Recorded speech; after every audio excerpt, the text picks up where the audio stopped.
Durand কাপের দ্বিতীয় ম্যাচে 4-0 গোলে হারিয়ে দিল বর্ডার সিকিউরিটি ফোর্স এসসি দলকে। বিএসএফ দলের এগেনস্টে 4-0 গোলে একটা ক্লিন চিট রেখে মোহনবাগান দল কিন্তু জয় তুলে নিল। মরশুমের প্রথম ক্লিন চিট পেয়ে গেল বিশাল কায়েত, মরশুমের প্রথম জয় পেয়ে গেল মলিনা এবং দুর্দান্তভাবে শুরু করলো দুই বিদেশি টম অ্যালডেড এবং Alberto Rodriguez. First half Tom অ্যালডেডের নামে, সেকেন্ড হাফ অ্যালবার্তো রদ্রিগেজের নামে দুর্দান্তভাবে আজকে কিন্তু মোহনবাগান দল বিএসএফ দলকে হারিয়ে লিগ টেবিলের এই মুহূর্তে 2 নম্বর পজিশনে রয়েছে। 2 ম্যাচে 6 পয়েন্ট নিয়ে 2 নম্বরে রয়েছে, আর ডায়মন্ড হারবার এফসি রয়েছে 2 ম্যাচে 6 পয়েন্ট নিয়ে 1 নম্বর পজিশনে। তো নেক্সট যে ম্যাচটা হতে চলেছে ডায়মন্ড হারবার এফসি এবং মোহনবাগান এসজি, এই দুটি দলের মধ্যে যে ম্যাচটা হবে ওই ম্যাচেই কিন্তু নির্ধারিত হয়ে যাবে যে কে 1 নম্বরে থেকে নেক্সট রাউন্ডে কোয়ালিফাই করবে।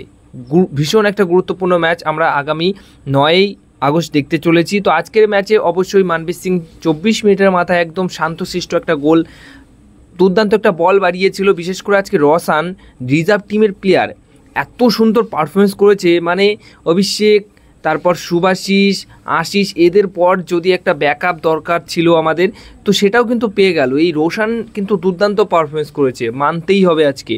এছাড়া বন্ধুরা রোশানের ওই বাড়ানো বল, দুর্দান্ত একটা বল ছিল, সেখান থেকে কিন্তু 24 মিনিটের মাথায় হেডে গোল করে, শান্তশিষ্ট একটা গোল করে মানবীর সিং। তার শুরুটাও খুব ভালো হলো। তারপর ফার্স্ট হাফে মোটামুটি 1-0 গোলে আর কি ড্রেসিং রুমে যায়। তারপর সেকেন্ড হাফ তো অন্যরকমই দেখলাম।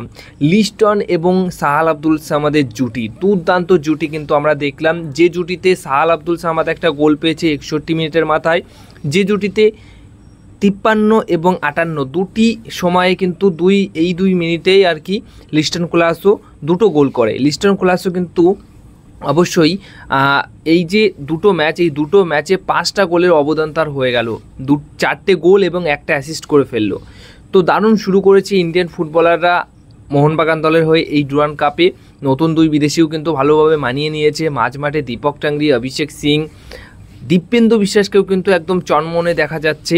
তো মেহতাব সিং মোটামুটি না হলেও দীপেন্দু বিশ্বাস যা শুরু করেছে তাতে করে কিন্তু মোহনবাগান দলের মেহতাব সিং না হলেও হবে আমার যেটুকু মনে হয়।